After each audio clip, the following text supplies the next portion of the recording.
It's time to pick a side. The Border War is on the air with BG and Tanner.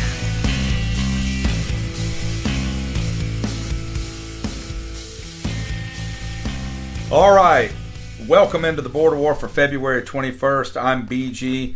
I'm here with Tan Man, who is playing air drums to our... That's what I do, man. What's the name of it? We said it one time. I don't remember. You can't see it on here now. I don't used to be able to see it. It's just, that song has a name, which cracks me up because it's 8 seconds long. Thanks for listening today. You can follow us on Twitter at The Border War. I'm on Twitter also at BG_Border War, and Tan Man's on there at TanMan3264. Most of our activity during the week's on Twitter. You can email us, however, at carolinaborderwar@gmail.com. And, of course, like and download us through the Spreaker app. And like and share our link to our podcast each week on Facebook. If you are listening to this on a computer through Facebook or through the Twitter link, I'd really encourage Get your phone and download Spreaker. It's really simple. I mean, like, I'm a guy who, I get annoyed, Tan Man, about having passwords and having accounts. You don't have to have any of that for this. I get annoyed with technology in general, but this is super easy, guys. It's one step, basically. And once you search for the Border War, mine just shows up on my phone every week anyway. Like, when you hit search again, it's still there. Yeah. You only have to type it once. Yeah. You can stop it, start it, minimize your phone, all that sort of thing. All right, so if you caught our Facebook Live promo, you already sort of know what we're going to talk about today. Got a lot of basketball coming up, some good news, some bad news, and we're going to go ahead and dive into the world of baseball in hour number 2, a little bit of college and a little bit of Major League previewing, especially concerning the Atlanta Braves. But before we get into all of that, it is time for Tan Man to catch us up on the week in sport. This week, Virginia collects an additional 12 first-place votes as they remain number 1 in this week's AP poll. The top 4 remain unchanged. They're followed by Michigan State, Villanova, and Xavier. The Blue Devils, after their win this week, they get up to number 5. My Tar Heels jump back into the top 10 at 10, and BG's Clemson Tigers fall. Whoa! What? Sorry about that. Yeah, you better be. Slipped out. The Tigers, they fall to 15 after their loss to Duke. Speaking of the Tar Heels, they beat Louisville 93-76 behind 23 points from Joel Berry. They're at Syracuse tonight and then return home Tuesday to take on Miami in what will be the final home game for Theo Pinson and Joel Berry, BG. I may just shed a little tear that night. That's a big deal. I'm not a North Carolina fan, but that's a big deal. The Tigers, like we said, they fell at home to Duke on Sunday afternoon, 66-57. They're down 10 with 7 minutes to go. They tied it at 57 with 2 minutes left. Duke finishes with 9 unanswered. Clemson will be at Virginia Tech tonight. No Shelton Mitchell, and then they'll be home on Saturday against Georgia Tech as they try to stay into the hunt for that double bye in the ACC tournament. All right, move on to the shock the world moment. Your Gamecocks. Your Gamecocks. Yes, they ended a 6-game skid with an 84-75 win over previously 10th-ranked Auburn. They will be at home against Georgia tonight and on the road at Mississippi State Saturday. What do you think about that win Saturday? Well, I wish it meant more than it meant. I mean, it's a good win, don't get me wrong. I mean, you know me, I'm not very optimistic about anything. I told you last week that Tennessee loss wasn't a big deal because of how poorly the team was playing.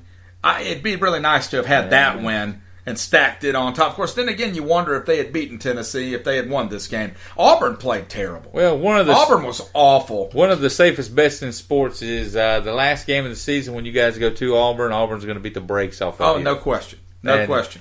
Well, they had 7 players playing actively in the second half of the game. 7.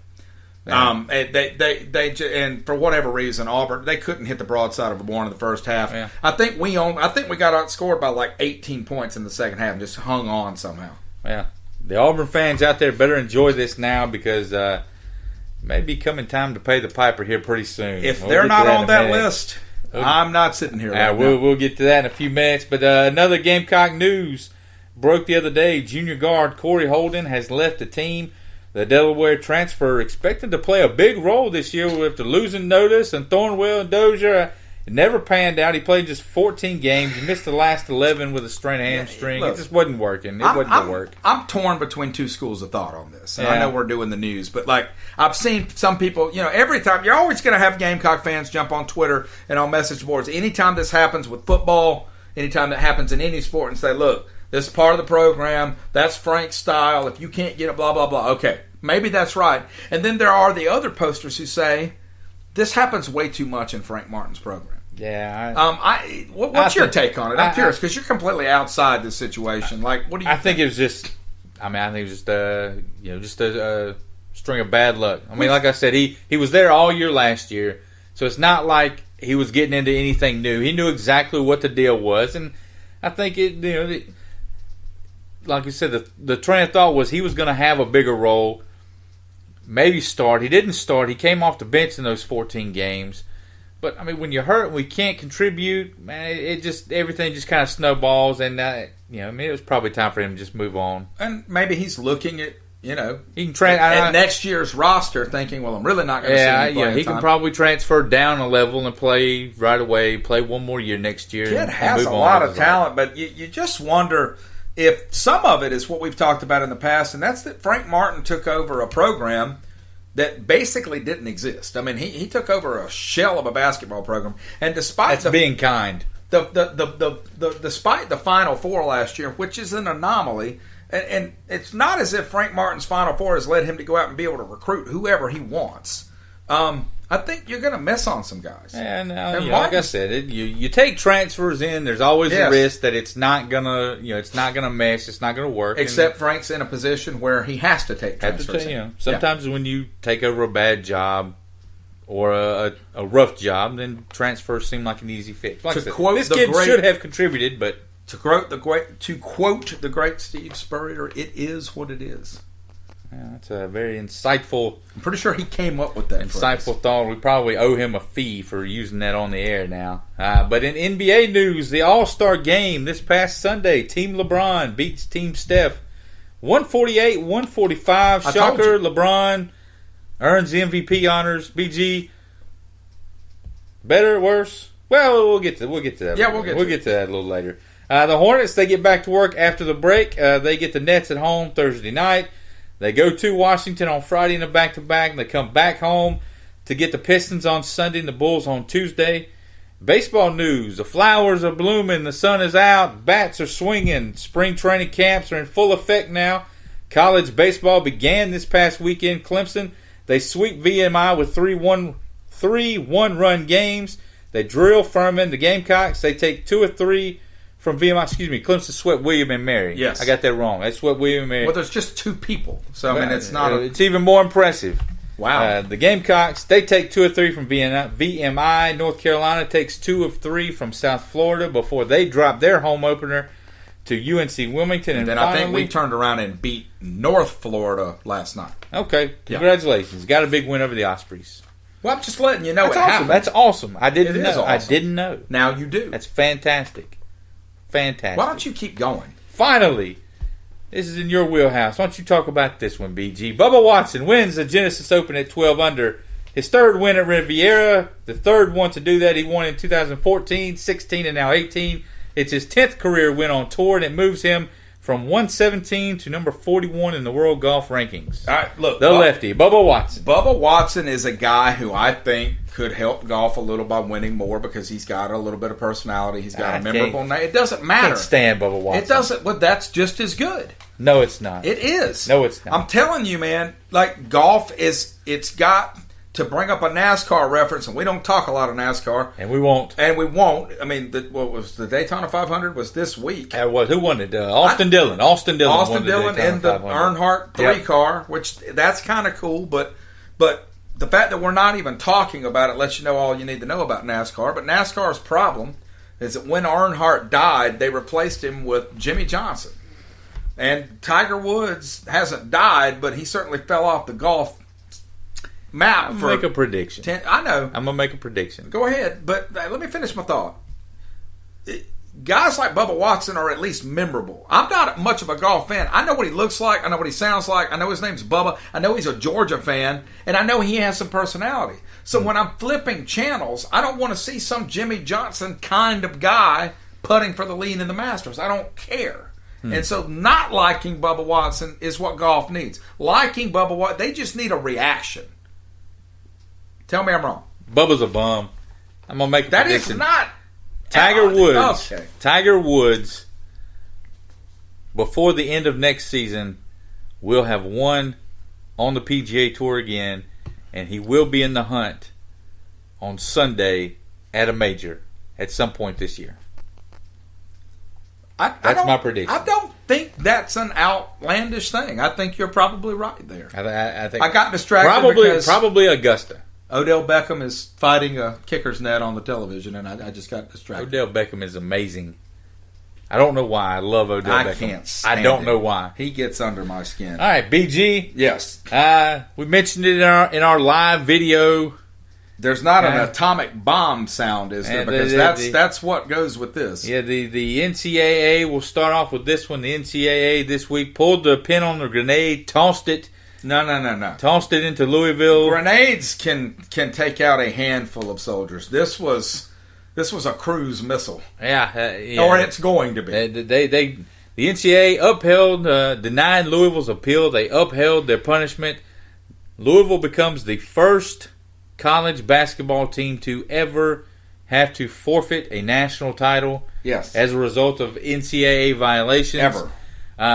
And they've really avoided going after the tournament. Let's just be honest. Yes, they've they avoided have. it. I think in 2008, had Memphis made free throws, they would have been in a very tough spot because I don't think that they wanted to do this. I don't think that they ever wanted to get to a point where they're taking away national titles.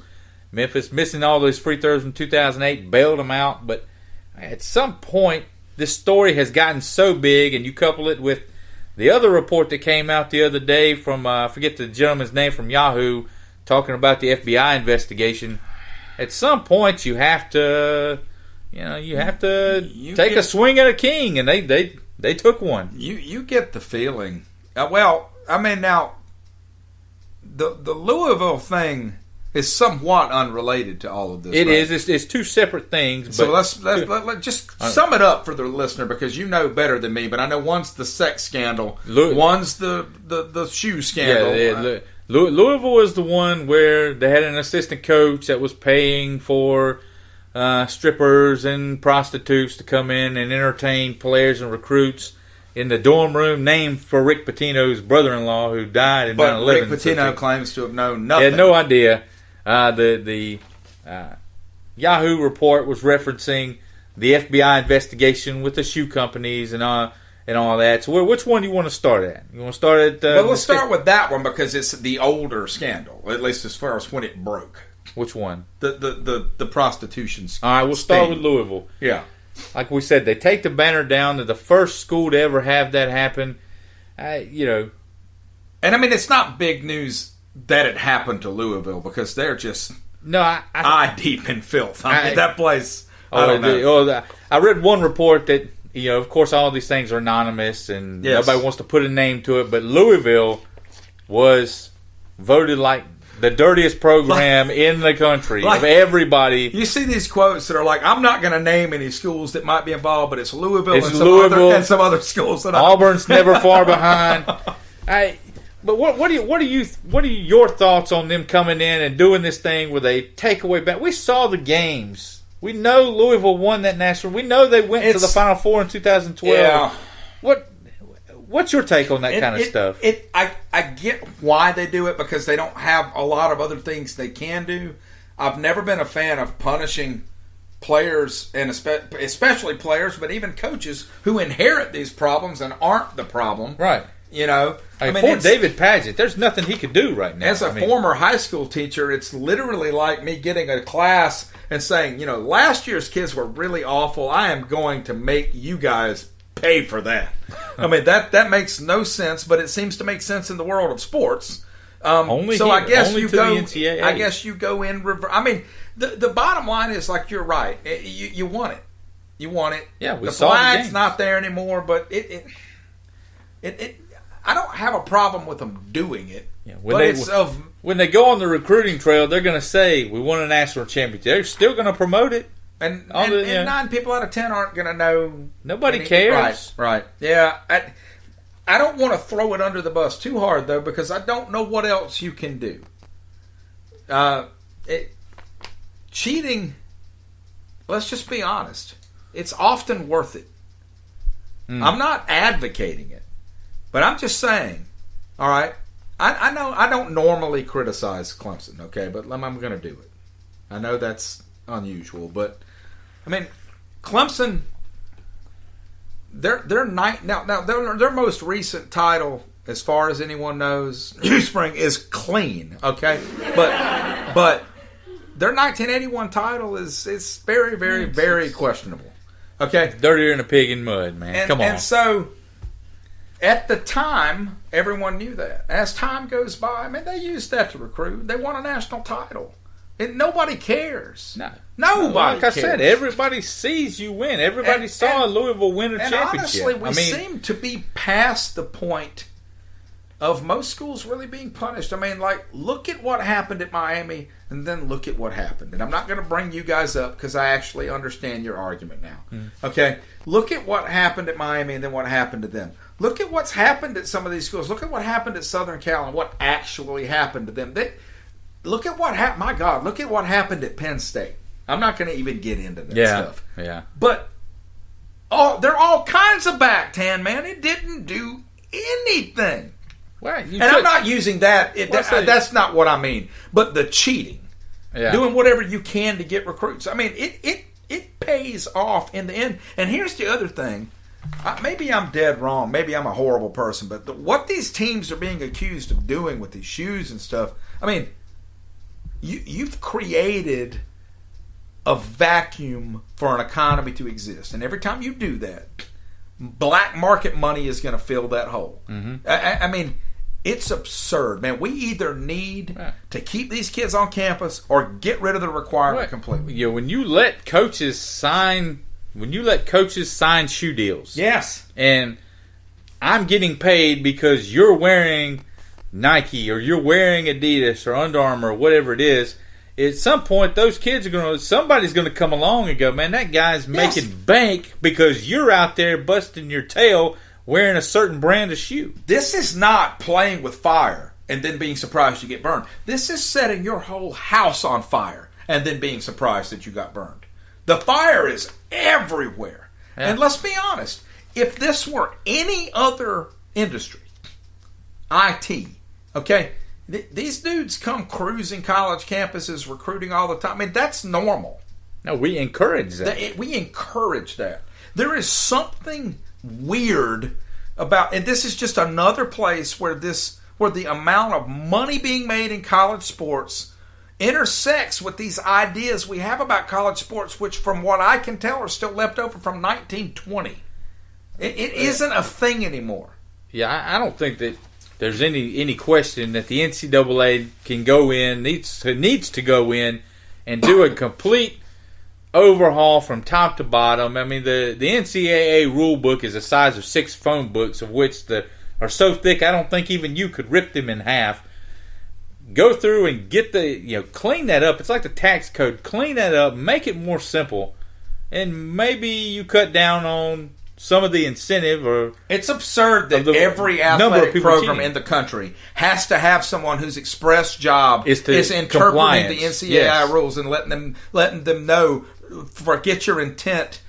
What's the actual rule? Can we buy this kid a taco? Yeah, can they give him a mayonnaise packet to put a mayonnaise on his sandwich? Right. It's ridiculous. But what type of mayonnaise is in the packet? Because to me, that's if it's Duke's, that's it. There's nothing else. If it's Hellman's, forget that. If it's Hellman's, we're gonna come in and start taking banners down. You don't eat Hellman's mayonnaise, do you? No. You insist on Duke's. It has to be Duke's mayonnaise. Thank you, sir. It has to be Duke's mayonnaise. Dukes and Cheerwine, baby. But like we said, not together. I'm sorry. No, that would be kind of inappropriate. Yeah. Came out last week. We talked about it. The NCAA released the top 16 seeds, 4 in each region for the NCAA tournament. This report comes out from Yahoo. that says nearly half. Nearly half. And so as I'm going down, and I don't have the list in front of me now, but I'm going down looking at the list. I've come up with about 6 that I think are in it. So nearly half's one more, right? Nearly half was maybe 7. Nearly half would be 6 or 7. I came up. I think the Devils are in it, and I'll get to that in a minute. But I think Duke's in it. I think Arizona's in it. Who else was it? It was. Once you dip your finger into the one and done swamp, you are in trouble in this report. As far as and there's no way around it. Oh yeah, there's no way around it.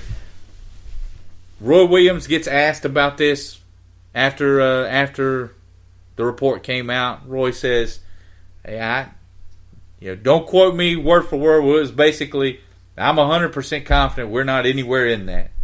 Based on what we've been through the last 4 years, 5 years, 10 years with all this nonsense, and Roy's insistence that we did the right things, we're doing the right things, I would tend to believe him.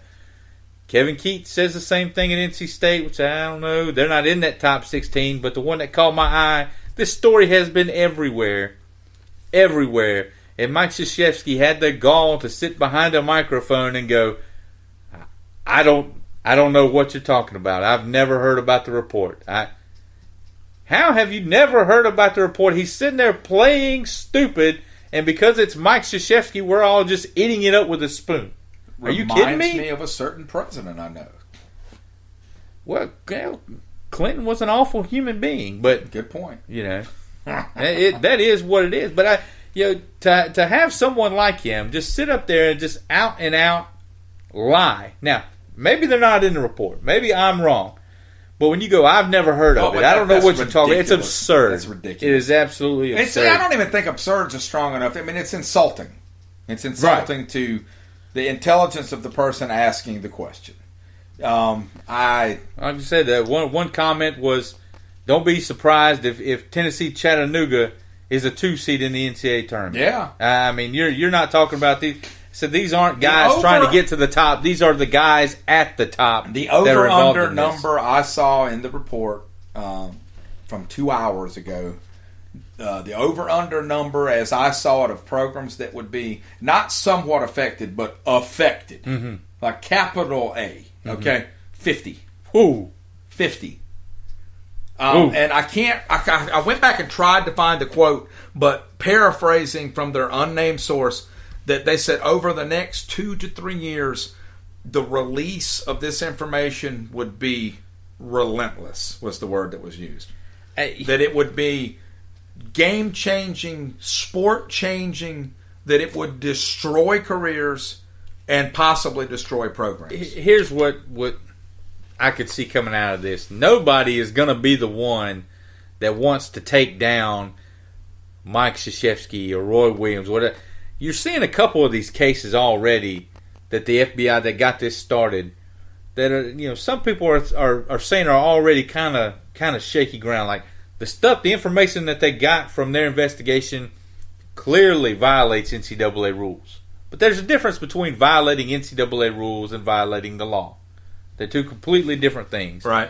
And so, oh yes, what I could see happening is some of these cases, being pled out or maybe even out and out dismissed in some of them.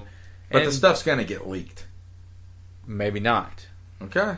The NCAA is full of a lot of powerful people, and maybe this kind of goes away. Where do you think? I know what you thought back in September when all this kind of started coming out. Where do you think South Carolina stands in all of this right now? I mean, I know they had an assistant coach. I think they're involved in it. Yeah, what degree we don't know. Well, how deep any of these teams or how deep any of these schools are really involved in it, the average Joe like you and me don't know. I mean, all I know is what I was able to read about the original indictments that came out. You named they basically described your coach, described your school, described the player. And anything beyond that, I don't know. Right. But I mean, it's hard to think that if you had a guy on campus. You had a guy there. I mean, if I go to your house and I sneak a cookie, there's probably a good chance I've snuck 2 or 3 cookies, and So I unfortunately, I think you guys are probably going to be involved in some of it. I think you're one of the 50. Just my opinion. But I'm afraid you're probably right. I hope not, because Frank Martin, I don't want who's kind of known to be a straight shooter, has basically said he's not worried. I mean, he didn't avoid the question.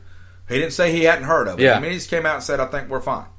But I don't know how Frank deals with stuff like that. So. Well, they're definitely coming down. Somebody's going to get the hammer in this. What's your opinion on? We kind of touched on this a little bit earlier, but what's your opinion on how you should deal with this? Because if we both agree that banners and vacating wins and stuff does nothing, then what should they do? I mean, it's a tough. I mean, it's a tough. What do you do? See, I'm torn between wanting to clean it all up, and then there's another voice which completely contradicts my first voice, saying I don't even see what the big deal is. I mean, I know that sounds awful, but I think we're just kidding ourselves, damn man. We're trying to put the toothpaste back into the tube. It's gone. Amateur college sports, as it pertains to basketball and football, those two are gone. I think there wasn't. I agree with you. There is still. South Carolina won 2 back-to-back baseball championships, and there were players on that team that had to pay their way to school. Every player on that team went to class. Those players did not receive any kind of anything. Mm-hmm. I mean. And there are schools like Wofford here in Spartanburg where they have playoff football teams that have to miss practice because they have exams. The school does nothing for them. But at the level at which we're talking, in basketball and football, those two sports, the money sports, amateur athletics is gone. It does not exist. And for us to try somehow to go back and put Humpty Dumpty back together again is not going to work. I'm a person who's in favor, basically, well, not basically, I'd like to see the NCAA just go away. Just abolish it. And replaced with? Nothing. Nothing. There has to be something. Nothing. It has to be something, because you have a governing body now, and the schools and administrations have proven incapable of operating. I think you just tell the conferences, y'all are going to have to work it out. And if something grows out of that, that's fine, but let it grow organically. Well, the NCAA doesn't work. It's all over the place. I think you have to have a governing body, because every conference, you can't have every conference doing their, because then you've got chaos. You already have that. You've got, but they all have to answer to this one boss. Sort of. Look. The NCAA's got to stay. And I said it before. Number one, they've got to cut down on the number of rules. It's insane. But when it comes to dealing with the violators, when it comes to dealing with the rule breakers of the world, like the Louisvilles and the South Carolinas, you have to.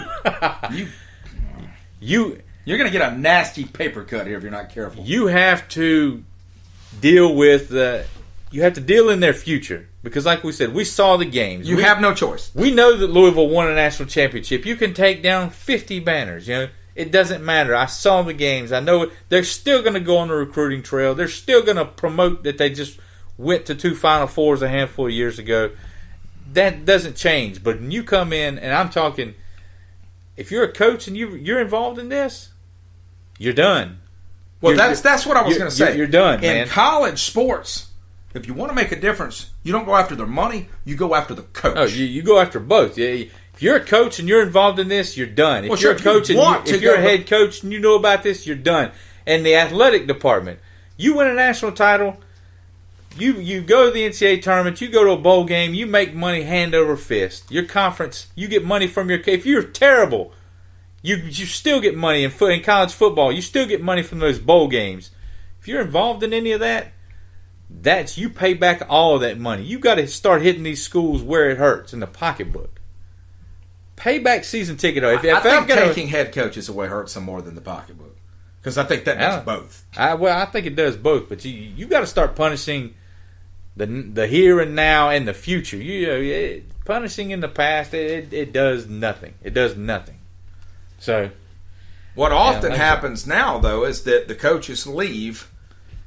Then the allegations happen, Pete Carroll, and then the players and the Well, look, allegedly clean staff get punished. In the case of Pete Carroll, he left Southern Cal, went to the NFL. There's nothing you can do. Now, you can slap the ban on him, says you can't take a college job for another 10 years or whatever. But take someone like John Calipari. He left UMass, violations. He left Memphis, violations. Right. Those punishments should follow. If the coach takes another college job, those punishments should follow that coach. But instead, the people he left behind, which aren't even his people. Not even his people anymore. They're left dealing with the wake. So, they're going about this completely the wrong way, in my opinion. And I believe that... I said the solution is to keep them from being able to just get rid of them. Blow the whole thing up. No NCAA. He's such an anarchist. Mark Emmert is relocated to Thailand. Yeah, that's where Mark Emmert should go. Ghost peppers. He's awful. Another big story. Yeah, I know we've been a little political here in this first hour. So Do you have a ghost pepper button? No. What is a ghost pepper? It's a really hot pepper. I don't eat really hot peppers. Like, why would I want to do that? I don't. But you still could know what they are without. What do you know outside of sports? Like, I have run. Audience, if I told you the list of movies that this man has told me he has never even heard of, it would blow your mind. It would blow. No, it's not funny. Tombstone. Whatever. I've heard of Tombstone. I've never seen Tombstone. That's absurd. Why? Because it's what's the a touchstone movie for our generation. What's the other one? Everybody's seen. It's like Star Wars. I've never seen. That's Star Wars. Amazing. What's it like? Shawshank Redemption. I've never seen Shawshank Redemption. That's amazing, Redemption. man. Like it's like the '90s just passed you by. No, 90s didn't pass me by. You were 6. Yeah.